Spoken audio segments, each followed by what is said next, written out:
Bienvenidos una vez más a nuestra serie de estudio matrimonial que hemos titulado Juntos y Unidos para glorificar a Dios. La idea es, estamos examinando la palabra de Dios con el objetivo de equiparnos mejor para responder a los desafíos actuales. Hemos dicho que en medio de esta crisis actual, nuestros matrimonios están realmente bajo ataque. La tasa de divorcios se han incrementado como nunca antes. Los conflictos entre las parejas han alcanzado niveles nunca antes vistos. De manera que estamos siendo desafiados de una manera muy intensa en nuestra meta de mantener relaciones estables, relaciones frescas, relaciones crecientes. Esta crisis pandémica del COVID-19 no solamente nos expone a problemas en el aspecto físico, sino y sobre todo también el aspecto emocional, el aspecto espiritual. Esta es la pregunta que estamos tratando de responder. ¿Cómo estamos respondiendo como matrimonio a los desafíos actuales? Y hemos dicho que algunos ven el problema simplemente como un tema de limitación social. Ellos dicen, estamos aburridos, pastor, no hay novedad, se ha perdido como el efecto sorpresa de la relación, todo es muy desgastante, no podemos salir, no podemos disfrutar como antes. Y en ese sentido, ellos creen que lo que está sucediendo a muchas parejas es que ahora ya no pueden divertirse como se divertían antes.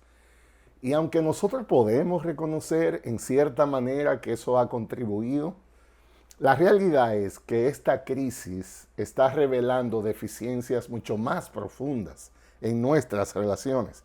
El problema no es tan simple como parece y por tanto nosotros necesitamos abordar la situación con un poco más de intencionalidad. Necesitamos abordar la situación con un poco más de sabiduría. Si nosotros no entendemos nuestra identidad, todo lo que esa relación matrimonial envuelve, entonces no seremos capaces de poder responder adecuadamente a estos desafíos. Lo que necesitamos no es necesariamente más entretenimiento. Lo que necesitamos es más discernimiento de la palabra de Dios. Ese Dios que nos hizo, ese Dios que nos formó, aún más, el Dios que nos juntó en matrimonio, Él habla a través de su palabra y nosotros necesitamos escucharle. Así que en esta serie de estudios que hemos titulado Juntos y Unidos para su Gloria, estamos examinando la palabra de Dios juntos con el propósito de instruirnos, refrescarnos, fortalecernos en nuestros matrimonios para cumplir con ese gran propósito de Dios de vivir para su gloria. Y en esta ocasión, queremos examinar la palabra de Dios para ser refrescados y edificados sobre algunos de los aspectos esenciales de esta relación. Esta vez queremos hablar acerca del perdón en el matrimonio. Nuestro tema de atención en esta ocasión es el perdón en el matrimonio. Exactamente en qué consiste ese perdón, cómo se otorga y se pide ese perdón. ¿Qué dice Dios acerca de ese perdón? Y hemos tratado de resumir básicamente nuestra enseñanza de este tema en esta expresión. En la relación matrimonial, la verdadera sanación será proporcionalmente a la disposición de dar y de recibir perdón. Déjenme repetir esa frase otra vez. En la relación matrimonial, la verdadera sanación será proporcional a nuestra disposición de dar y de recibir perdón. Pedir y otorgar el perdón. Y queremos hablar un poco de eso. ¿Cómo podemos practicar más esta dinámica de gracia de pedir y dar el perdón? Nuestro texto de estudio está en Efesios capítulo 4, específicamente el verso 31 y 32 que va a aparecer en sus pantallas. Efesios capítulo 4, verso 31 y 32 dice, sea quitada de vosotros toda amargura, enojo, ira, gritos, maledicencia, así como toda malicia. La primera parte del texto es el aspecto negativo. Dice, sea quitada, es un mandamiento. ¿Qué debe ser quitada? Dice, toda amargura en el corazón, todo enojo, ira, gritos, maledicencia y todo eso. En cambio, ¿qué propone el autor divino? Dice, sed más bien amables unos con otros, misericordiosos unos con otros. Y aquí aparece la expresión que será el tema de estudio para nosotros, perdonándonos unos a otros, así como también Dios os perdonó en Cristo Jesús. Ahí está el texto y la exhortación divina. Debemos perdonarnos. Entonces queremos considerar algunas cosas con relación a ese gran mandamiento que está aquí en la palabra del perdón. Primero, la importancia del perdón. La importancia del perdón. Déjenme tratar de explicarlo de esta manera. El principal efecto del pecado es la separación de aquellos contra quienes pecamos. Una de las cosas que nosotros insistimos es el pecado es pecado porque separa. Las implicaciones cuando violamos la ley contra Dios es que nos distanciamos espiritualmente de Dios. Cuando en cambio nos afectamos y nos ofendemos en nuestra relación matrimonial, familiar o con que sea, eso se afecta también. No necesariamente siempre es un distanciamiento físico, pero puede ser un distanciamiento emocional y todo eso. De manera que cuando hay pecado, el efecto obligado es separación. El perdón, entonces, obra para remover esa separación. El perdón existe porque la separación existe. Necesitamos el perdón para poder ser acercados. Así que lo resumimos de esta manera. El principal efecto del perdón es la separación. El perdón entonces nos ayuda a remover esa separación. El pecado separa, el perdón nos une. Esa es la idea. Miren este texto en Isaías capítulo 59, verso 1 y 2. Un texto que lo que ilustra es cómo funciona esta dinámica en nuestra relación con Dios. ¿Qué pasa cuando nos sentimos distantes de Dios? Dice Isaías capítulo 59, verso 1 y 2. He aquí no se ha acortado la mano de Jehová para salvar, ni se ha agravado su oído para oír. Pero vuestras iniquidades han hecho separación entre vosotros y vuestro Dios, y vuestros pecados le han hecho esconder su rostro de vosotros para no escucharlo. Dios está diciendo a su pueblo, la razón por la cual ustedes se sienten distantes no es porque yo me he movido de mi puesto. Yo estoy en el mismo sitio, con la misma disposición. Entonces, ¿por qué el pueblo se sentía tan distante? Dice el profeta Isaías, vuestras iniquidades han hecho esa separación. Vuestros pecados han hecho esa separación. Ya que el pecado genera separación, el perdón entonces nos mueve a la unidad. Esa es la gran importancia que tiene el perdón. Mientras las ofensas nos separan, el perdón, en cambio, nos une. Y por eso decimos, es extremadamente importante. Hay gente que dice, no sé, pastor, con relación a mi cónyuge, aunque vivimos cerca y lo que sea, yo me siento como tan lejos de la persona. Bueno, eso tiene mucho que ver con la manera como se ha practicado el perdón. Porque si no se ha practicado el perdón, puede ser que se esté generando una separación emocional que no esté resuelta. Entonces eso nos lleva al segundo punto. ¿Qué elementos se incluyen en ese perdón bíblico? ¿Qué cosas componen esa dinámica de ese perdón? Primero, déjenme hablar cuando se trata de alguien que va a pedir perdón. La primera parte ilustra a una persona con culpa al Espíritu Santo, si es creyente, le ha traído convicción y va a restaurar, va a solicitar ese perdón. Nosotros decimos, el elemento más esencial cuando se procura el perdón es el arrepentimiento.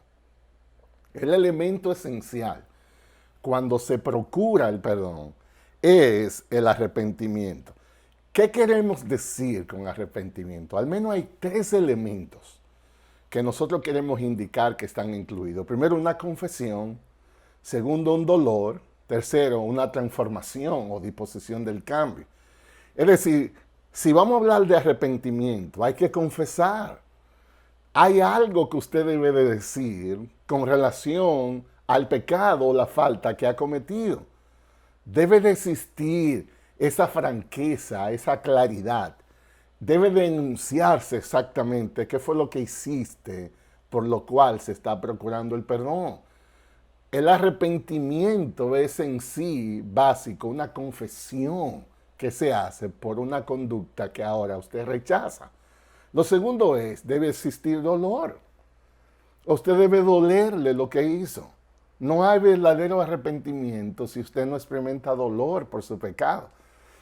Hay gente que dice, cuando uno lo confronta o se está en una reconciliación y después que le escuche, le dice, mira lo que tú hiciste, entonces la persona dice, bueno, pues, si yo te enojé o si yo te falté o si yo te di, pues perdóname entonces, porque imagínate, ¿qué usted cree de un arrepentimiento así? El verdadero arrepentimiento conlleva dolor por dentro, lágrimas por dentro. Me duele lo que te hice. No estoy contento y en paz con eso que te hice y por eso me arrepiento. Y en tercer lugar, no solamente confesión y dolor, pero también transformación o cambio. La idea es, yo estoy arrepentido, yo no quiero volver a hacer eso que yo hice. Una de las razones por la cual estoy arrepentido es porque no quiero volver atrás. Es una conducta que uno rechaza, es una conducta que uno va a evitar, me voy a mover hacia adelante, es la idea. Entonces, cuando hablamos de los elementos que componen eso, está la confesión, está el dolor, está la transformación. Todo eso combinado es lo que se llama arrepentimiento. Miren algunos textos bíblicos que nos ayudan en cuanto a eso. Dice el Salmo 32:5, pero te confesé mi pecado. Ahí está la palabra clave, confesé mi pecado y no te oculté mi maldad. Me dije, voy a confesar mis transgresiones al Señor. ¿Y qué pasó? Y tú perdonaste la maldad de mi pecado. El perdón viene como efecto de una confesión. Si no hay confesión, ¿qué es lo que se va a perdonar? La confesión es exactamente el indicativo de que se está procurando un perdón. Miren en Daniel capítulo 9, verso 5, uno de los textos que mejor ilustran el Antiguo Testamento, eso del perdón. Dice, hemos pecado, ahí está la palabra, hemos hecho lo malo, hemos sido malvados, hemos sido rebeldes. Nos hemos apartado de tus mandamientos, nos hemos apartado de tus leyes. ¿Ven ustedes lo que incluye una confesión honesta? Aquí no se está jugando con las palabras. El pecado se le llama pecado. Porque otra cosa es que hay gente que cree que está arrepentida porque le dice al otro, mira, excúsame entonces por lo que yo te hice. No, no es excusa. Es perdóname, porque hay una maldad. Hay un pecado que está envuelto. Proverbios capítulo 28, verso 13, ilustra esta dinámica, no solamente de confesar, pero al mismo tiempo de apartarme y buscar un cambio.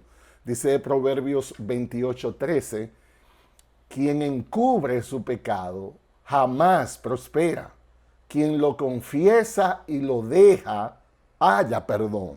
Entonces ese perdón viene como consecuencia de una confesión y de un dejar, de un apartarse, de un cambio real. De nuevo, entonces, ahí está. Cuando hablamos del perdón, ¿qué elementos incluye? Bueno, cuando es a usted que le toca ir y solicitar el perdón, decimos, debe haber arrepentimiento. ¿Qué elementos incluye ese arrepentimiento? Debe haber una confesión honesta, debe haber un dolor sincero, debe haber una disposición a cambio o transformación por eso que se ha solicitado. Ahora vamos a cambiar la dinámica y ponernos del otro lado. ¿Qué pasa cuando es a usted a quien le toca perdonar? Ya no estamos hablando del que faltó. Estamos hablando ahora de aquel que fue ofendido, de aquel que está herido. ¿Qué elementos incluye cuando a usted le toca otorgar el perdón? Nosotros decimos así: el elemento más esencial cuando se otorga el perdón es la gracia de Dios. El elemento más esencial cuando se otorga el perdón es la gracia de Dios. En cada ofensa recibida, nosotros tenemos la oportunidad de glorificar a Dios, eligiendo la opción del perdón. Ser misericordiosos como Dios es misericordioso. Honrar a Dios exhibiendo su carácter de misericordia. Otorgar la gracia. Cuando nosotros perdonamos, no lo hacemos por mérito de quien lo está pidiendo, lo hacemos porque Dios manda. Lo hacemos como un efecto de lo que Dios está haciendo en mi vida. Yo otorgo el perdón como un reflejo de lo que estoy disfrutando de Dios. Dios está perdonando nuestros pecados continuamente. Y por eso entonces yo, inspirado en esa realidad, abrigado en esa realidad, entonces otorgo el perdón a otra persona que tampoco se lo merece. Por eso decimos, el perdonar tiene que ver mucho más con nuestra relación con Dios que con nuestra relación con aquel que nos ha ofendido. Cuando yo perdono, yo estoy exhibiendo qué nivel de intimidad yo tengo con Dios, en vez de exhibir lo que pasa con quien me ofendió. Y eso solamente es posible con la ayuda del Espíritu Santo en un real disfrute de la gracia de Dios. Solamente Dios puede hacer eso posible. ¿Qué elemento incluye esa gracia de Dios? Bueno, hablamos de disposición, hablamos de humildad, hablamos de sabiduría. Dios es quien pone eso en el corazón. Cuando me toca a mí otorgar el perdón, yo debo de exhibir esa disposición santa que solamente Dios puede dar. En segundo lugar, yo debo mostrar esa humildad. Ninguno de nosotros somos Jesucristo chiquito. Todos nosotros hemos pecado. Si eres creyente, recibes el perdón de Dios continuamente. Por tanto, eso debe darnos humildad y sabiduría. Porque es temor de Dios, es ponernos en la posición de Dios, es hacer lo que Dios haría. Por tanto, todo eso es gracia. Miren algunos textos que nos ayudan a entender esto. Dice Colosenses 3, versículo 13, soportando unos a otros, perdonándonos unos a otros si alguna tiene queja contra otro. ¿Cómo hago eso? Como Cristo os perdonó, así también hacedlo vosotros. Y la pregunta es, ¿y cómo nos perdonó Cristo? ¿Merecíamos el perdón de Cristo? No. Nunca hemos pecado contra Cristo, todo lo contrario, continuamente. ¿Cómo entonces nos perdonó Cristo? Voluntariamente, libremente, aún sin méritos lo hizo. Lo hizo gozosamente. Y la Biblia dice, perdona así. Eso solo es posible por su gracia. Otro texto. Romanos capítulo 3, verso 23 dice, por cuanto todos pecaron y no alcanzan la gloria de Dios. Todos nosotros hemos pecado. En ese todo que está ahí está incluido usted y yo. Continuamente pecamos y continuamente Dios nos perdona. Por eso estamos dispuestos a perdonar. Mateo capítulo 6, verso 14 y 15 dice, porque si perdonan a otros sus ofensas, también los perdonará a ustedes su Padre Celestial. Pero si no perdonan a otros sus ofensas, tampoco vuestro Padre les perdonará a ustedes las suyas. Hermanos, es sabio perdonar, porque cuando perdonamos, estamos abriendo una puerta de comunión con Dios única. Dios también nos hará experimentar el gozo de ser perdonado. ¿Y qué tal la frecuencia y la disposición? Aquí está en Mateo capítulo 18, versos 21 y 22. Exhortando a sus discípulos sobre esto, esta es la reacción de Pedro ante Jesús sobre el tema. Pedro se acercó a Jesús y le preguntó, Señor, ¿cuántas veces tengo que perdonar a mi hermano que peca contra mí? ¿Hasta 7 veces? Y ese hasta 7 veces era como una manera Pedro de decir lo espiritual que él era. Él quería impresionar a Jesús con esas 7. ¿Y qué le dijo Jesús? No te digo hasta 7 veces, sino hasta 77 veces, le contestó Jesús. Y la idea es todas las veces que sean necesarias. No hay que llevar un contador, no hay que anotarlo en una libreta. La idea es, Dios espera de nosotros que podamos otorgar el perdón como una manera de poder glorificarle. Entonces ahí está. ¿Cómo esa dinámica del perdón puede practicarse? Primero entendiendo la importancia de ese perdón. El perdón es importante porque el perdón es la única herramienta bíblica que ayuda a remover la separación que producen nuestras ofensas y nuestros pecados. ¿Qué elementos incluye ese perdón bíblico? Cuando uno es quien lo solicita, debe exhibir arrepentimiento. Cuando uno es quien lo otorga, debe exhibir la gracia de Dios en cuanto a eso. ¿Cómo estamos respondiendo a los desafíos de esa crisis actual? Necesitamos sabiduría de Dios. Necesitamos discernimiento de Dios. Necesitamos confrontar esta realidad con más intencionalidad, con más sabiduría. Lo que necesitamos no es más entretenimiento, lo que necesitamos es más discernimiento, porque ese Dios que nos formó, ese Dios que nos hizo, ese Dios que aún nos juntó en matrimonio, Él nos habla a través de su palabra y necesitamos escucharle. Dios nos concede entender la importancia del perdón y los elementos que éste incluye. Dios mediante, en nuestra segunda parte, veremos entonces la bendición del perdón bíblico. Que Dios bendiga su palabra en nuestros corazones para que podamos vivir juntos y unidos para su gloria.